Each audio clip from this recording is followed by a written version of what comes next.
할렐루야. 오늘 또 새벽 제단에 하나님 앞에 나와 마음을 열고 하나님께서 말씀을 듣기 원하시는 모든 성도님들의 삶 가운데, 가정 가운데 섬기시는 교회에 우리 주님의 크신 은혜가 강물처럼 넘쳐나기를 간절히 바랍니다. 오늘 저희들이 함께 볼 본문의 말씀 마가복음 9장 17절로 29절 말씀입니다. 마가복음 9장 17절로 29절 말씀 제가 봉독하겠습니다. 무리 중에 하나가 대답하되 선생님, 말 못하고 귀신 들린 내 아들을 선생님께 데려왔나이다. 귀인이 어디서든지 그를 잡으면 거꾸로져 거품을 흘리며 이를 갈며 그리고 파리에 지는지라. 내가 선생님의 제자들에게 내쫓아 달하였으나 그들이 능히 하지 못하더이다. 대답하여 이르시되 믿음이 없는 세대여, 내가 얼마나 너희와 함께 있으며 얼마나 너희에게 참으려 그를 내게로 데려오라 하시매 이에 데리고 오니 귀신이 예수를 보고 곧 그 아이로 심히 격려를 일으키게 하는지라. 그 땅에 엎드려져 구르며 걸품을 흘리더라. 예수께서 그 아버지에게 물으시되 언제부터 이렇게 되었냐 하시니 어릴 때부터입니다. 귀신이 그를 죽이려고 불과 물에 자주 던졌나이다. 그러나 무엇을 하실 수 있거든 우리를 불쌍히 여기사 도와주옵소서. 예수께 이르시되 할 수 있거든이 무슨 말이냐. 믿는 자에게는 능히 하지 못할 일 없느냐 하시니 곧 그 아이의 아버지가 소리를 질러 이르되 내가 믿나이다. 나의 믿음 없는 것을 도와주사 하더라. 예수께서 무리가 달려와 모이는 것을 보시고 더러운 귀신을 꾸짖어 이르시되 말 못하고 못 듣는 귀신아, 내가 네게 명하는 이 아이에게서 나오라. 다시 들어가자 말라 하시매 귀신이 소리 지르며 아이로 심히 격려를 일으키게 하고 나아가니 그 아이가 죽음같이 되어 많은 사람이 말하기를 죽었다 하나 예수께서 그 손을 잡아 일으키시니 이에 일어서니라. 집에 들어가시매 제자들이 종용이 묻자오되 우리는 어찌하여 능히 그 귀신을 쫓아내지 못하나이까. 이르시되 기도 외에 다른 곳은 이런 종류가 나갈 수 없느니라 하시니라. 오늘 본문의 말씀은 이 시대를 살아가는 우리들에게 주시는 주님의 도전장에 같습니다. 주님은 우리가 예수 그리스도를 믿고 그냥 좋은 집사요, 좋은 권사, 좋은 장로, 좋은 목사로 평범한 삶을 그저 살아내기를 원치 않으시는 것입니다. 오늘 성경 본문에 보면 등장하는 사람들의 모습이 어쩌면 우리 모습과 같은데 주님께서 우리가 그런 모습과 달리 좀 더 강건하고 좀 더 적극적이고 성숙한 삶을 살아가기를 바라는 마음이 오늘 본문 속에 잘 나타나 있습니다. 자, 우선 성경을 하나 보겠습니다. 17절에 무리 중에 하나가 어떤 사람입니다. 선생님에게 귀신은 내 아들을 선생님께 데려왔나이다 하고 귀신인 아들을 데리고 왔습니다. 그리고 쭉 계속 읽어보면 여러분 잘 아시는 것처럼 할 수 있으시거든 이렇게 이야기하잖아요.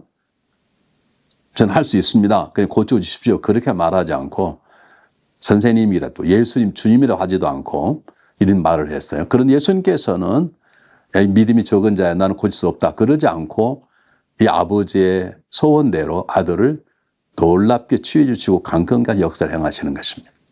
오늘 여기 굉장히 중요한 영적인 교훈이 담겨져 있습니다. 제 첫 번째, 오늘 성경 본문이 17절 다시 한번 읽어보겠습니다. 무리 중입니다. 그냥 거의 대강대강 같은 사람이 있었다는 거죠. 근데 무리 중에 한 사람이 다 비슷한 사람이 예수 선생님 말 못한 귀신 들린 내 아들을 선생님께 데려왔나이다 라고 자기 아들의 모든 문제를 예수님께 내려놓았습니다. 우리 한 번쯤 물어야 됩니다.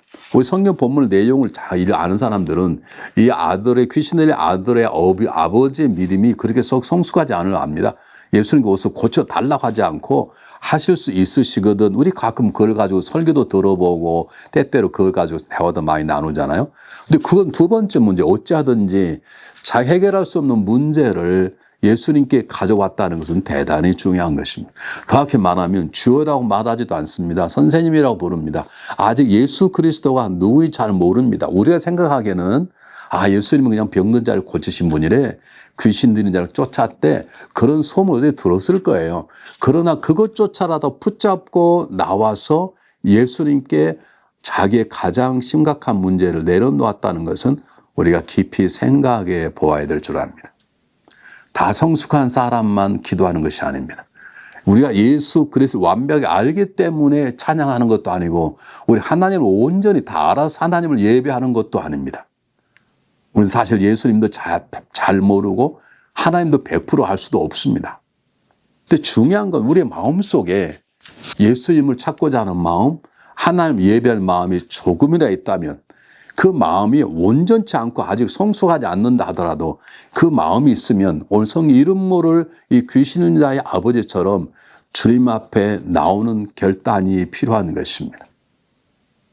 어떤 분이 저희를 찾아오셔서 목사님, 제가 좀 교회를 여러 번 다니려고 노력했는데 목사님 설교를 들어도 잘 이해가 안 되고 제가 또 속해 작은 모임에 참석해 봐도 가르치는 교사님들 가르치기 어려워서 제가 이해할 수 없습니다. 그래서 예배 시간 오면 졸리게만 하고 그리고 성경 배도 힘들고 제가 그래서 아무래도 제가 더 이상 교회를 못 나올 것 같습니다. 이런 분이 계셨습니다. 그럴 수 있습니다. 예배가 은혜가 안 될 수 있습니다. 하나님 말씀이 다 이해가 안 될 수 있습니다. 오늘 예수님 아직 100% 알지 못합니다. 오늘 하나님도 100% 알 수도 없습니다. 오늘 원하니 그 같은 성령을 100% 알 수도 없습니다. 여러분 성령은 100%를 강조하지 않습니다. 눈꽃만한 믿음이 있다면 눈꽃만이라도 주님을 다 알지 못해도 주님을 가까이 할 수 있고 내 문제를 주님께 맡길 수 있다면 완벽한 기도는 아니할지라도 주 앞에 나오고 주님께 아뢰고 맡기는 것이 중요하다는 것을 성경은 저와 여러분에게 강조하는 것입니다. 이런 거 똑같습니다. 제가 어떤 분에게 성가들 좀 하시죠. 그랬더니 목사님 저는 찬양을 잘 못합니다. 제가 음치는 아닌데 제가 찬양을 잘 못합니다. 음치면 어떻습니까? 음치면 찬양하면 안 되는 것입니까? 우리는 찬양에 그분의 아름다운 모습이 눈에 보여서 그분이 찬양하시면 하나님 기뻐하시겠다 이런 생각을 가진 그분은 자기는 찬양이 좋긴 좋은데 자기가 찬양을 그렇게 썩 잘하지 않다고 생각하기 때문에 성가대는 쓰고 싶지 않다는 것이었습니다. 좀 노래를 잘 못하면 어떻습니까? 성경을 잘 못 읽어내면 어떻습니까? 우리 중요한 것은 그분을 찾고자 하는 마음. 아주 부끄러운 마음이지만 온전하게 기도는 못 드려도 주님이 계시던 것과 어쩌면 주님이 내 기도를 들어주실 거라는 눈꽃만한 기대감이 있으면 주님 앞에 나와 아뢰고 간청하는 것이 필요하다는 것을 오늘 성경은 우리에게 말씀해 주고 계시는 것입니다. 자, 제가 처음 말씀드렸듯이 22절 제가 한번 읽어보겠습니다. 여러분 너무나 잘 아는 본문 22절에 귀신이 그를 죽이려고 불과 물에 자주 던져 넣나이다. 그러나 할 수 있거든 우리를 불쌍히 여기사 도와주옵소서. 예수님께서 이르시 할 수 있거든 무슨 말이 믿는 자에 능치 못할 리 없는 이렇게 주님께서 말씀하셨어요. 그러니까 이 사람은 지금 예수님 어떤 존재를 100% 모르는 거예요. 다만 어쩌면 예수님께 나가면 예수님 고쳐주실 수도 있겠다. 있다는 확신이 아닙니다. 있을지도 모른다는 기대감 가져온 것입니다. 주님께서 내가 못하면 뭐냐 할 수 있다라고 그에게 확신을 집어주시는 거죠. 그러자 뭐라고 말합니까? 불쌍히 여겨달라고 고백하는 것입니다.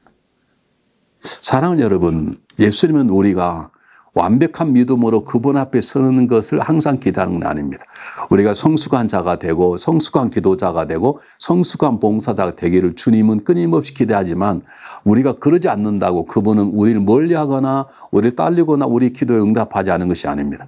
우리 있는 그 자리에서 우리 모습 그대로 오늘 성경에 등장하는 이 귀신의 아버지처럼 참 부족해도 하나님 할 수 있습니다. 그런 분명한 믿음이 아니라 할 수 있으시거든. 이라는 믿음조차 있다면 우리는 주님 앞에 나와서 그 믿음으로 주님께 간구하는 게 필요한 것이고 주님은 너가 믿음이 없기 때문에 행하지 못한다라고 말씀하지 않고 할 수 있거든. 무슨 말이냐? 할 수 있다. 믿는 자에 능치 못함이 없다.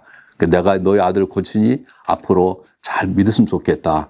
그러한 마음으로 오늘 귀신 있는 자를 고쳐주셨습니다. 사랑하는 여러분, 나는 영적으로 어떤 존재이냐 물었으면 좀 좋겠습니다.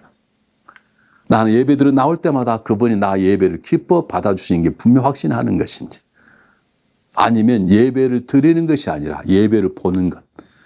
지금 예배에 누가 왔고 찬양단이 어떻게 찬양하고 목사님 설교가 무슨 설교하는지 그것 때문에 온 것인지 사실 예배는 하나님께 우리가 우리의 삶을 고백하고 드리고 그 영광을 돌리는 것이죠. 근데 그러지 않다 하더라도 성가대 찬양이 좋아서 나왔다 하더라도 와 있는 그 자체를 주님께서는 귀하게 여기시기 시작한다는 것입니다. 아직은 예배의 진정한 뜻을 몰라서 하나님을 높이고 하나님께 영광 돌리는 삶을 살려고 하는 그런 마음이 없다 할지라도 목사님 설교가 무엇인가 내 힘이 되고 위로가 된다는 내 중심적 예배를 할지라도 사실 예배는 하나님께 드리는 하나님 중심 예배인데 부족한 예배를 할지라도 그 예배 자리를 지키는 것 자체가 주님께서는 헛되다고 말씀하지 않고 믿음이 적다고는 말씀하지 모르지만 하나님은 우리 주님은 귀하게 여기시고 우리 예배를 우리의 삶을 받아주신다는 것을 우리가 기억해야 될 줄 믿습니다. 오늘 성경 본문인 귀신 들린 자 얘기가 나옵니다. 귀신 들렸다는 말은 어떤 악한 영의 포지션 붙잡혔다는 것을 말합니다. 모든 병든 자가 다 귀신이 들린 것은 아닙니다. 성경 본문에 보면 귀신 들린 자, 몸이 아픈 자 여러 가지 함께 다 나와 있어요. 만약 모든 질병이 다 귀신 들린 자라면 귀신 들렸다 한마디 할 텐데 귀신 들려 나오고 병들려 나오고 따로 보고한 걸 보면 다는 아닙니다. 오늘 본문이 강조하는 것이 무엇이냐면 이 세상은 사랑으로 진리로 선행으로 이끌어 나가는 하나님 계신가 하면 그 관계를 끊어버리고 인간답게 살지 못하게 우리를 묶고 가는 귀신의 세계, 악한 영의 역사도 있다는 것을 성경은 우리에게 강조하고 있습니다. 제가 어느 날 귀신에 대한 설교를 한 적이 있습니다. 한 분이 시험이 들었다는 것입니다. 이 시대에 무슨 귀신이 있나는 거죠. 성경은 귀신이 있다고 말합니다. 성경은 사람이 있다고 말합니다.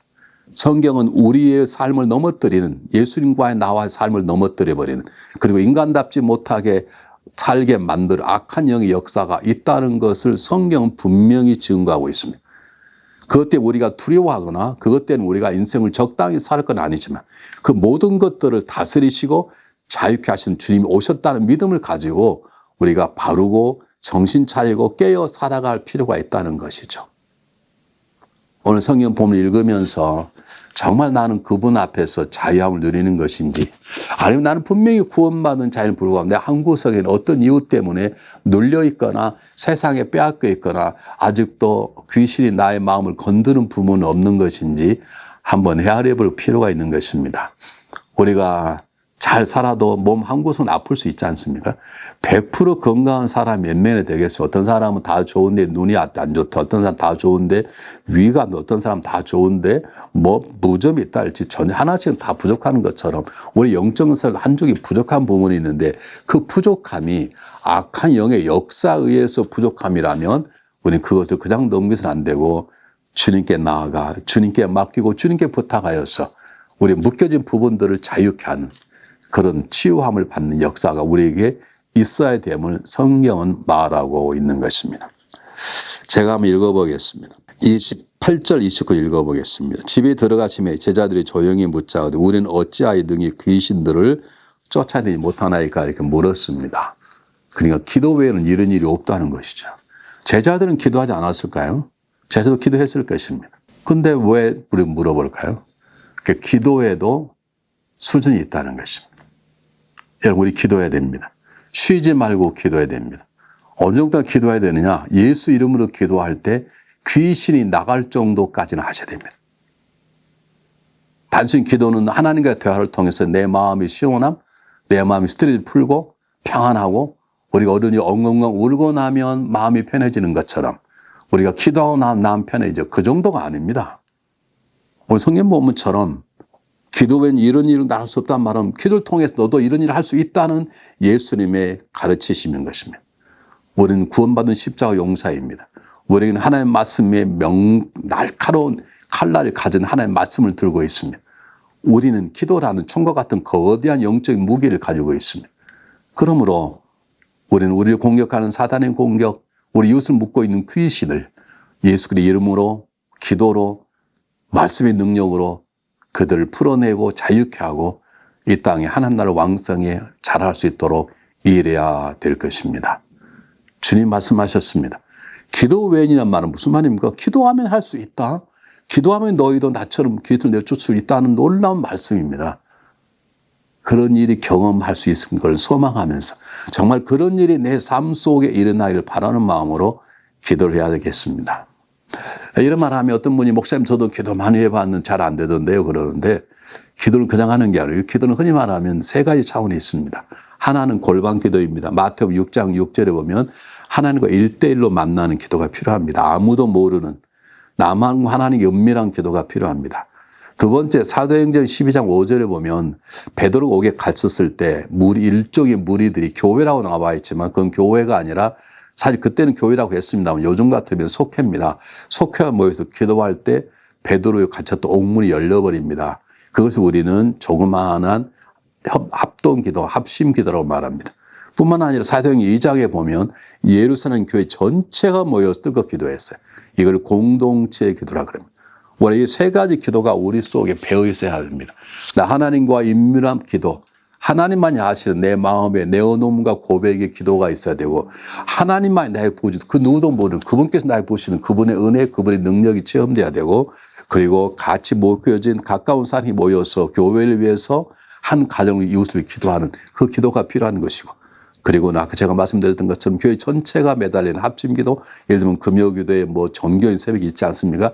그런 기도를 통해서 하나님 놀라운 일하심, 귀신을 내어 쫓는, 질병문제를 고쳐내는 일을 할 수 있습니다. 왜요? 주님께서 말씀하셔서 기도 외에는 이런 일이 날 수 없다. 그건 기도하지 말라, 기도 외에 단 하지 말란 말이 아닙니다. 기도가 가장 중요하다는 것을 말씀하고 있는 것입니다. 사랑하는 여러분, 무거운 짐이 있습니까? 앞을 가로막은 사단의 역사가 있습니다. 두려워하지 마시고 예수 그리스도의 이름으로 기도하시길 바랍니다. 그분께서 일하실 것입니다. 그리고 기도로 승리했다고 고백할 날을 우리 삶 속에 허락해 주실 것입니다. 오늘 하루 기도함으로 자유함을 기도함으로 영적 승리하는 하루가 되시기를 주님의 이름으로 축복합니다. 기도하겠습니다. 사랑의 하나님, 저희들에게 기도할 마음을 주시니 감사하고 고맙습니다. 저희 기도라는 영적인 무기를 주시니 감사하고 고맙습니다. 이 기도를 통해 우리를 묶고 있는 것들을 자유케 하고 이 기도를 통해 이웃을 묶고 있는 모든 것들을 자유케 하는 귀한 경험할 수 있도록 저희들에게 기도의 영을 7배나 더하여 주시옵소서. 쉬지 않고 기도케 하시고 하나님과 1대1 고방기도, 골방기도 하게 하시고 몇몇을 모여 함께하는 합심기도도 하게 하시고 교회가 하는 모든 기도에 함께 참여해서 건강한 교회, 기도하는 가정이 될 수 있도록 은혜 내려 주시옵소서. 우리가 기도할 때 들으시고 응답하시고 영광 받아 주시옵소서. 살아계신 예수 그리스도 이름으로 감사하오며 간절히 기도하옵나이다. 아멘.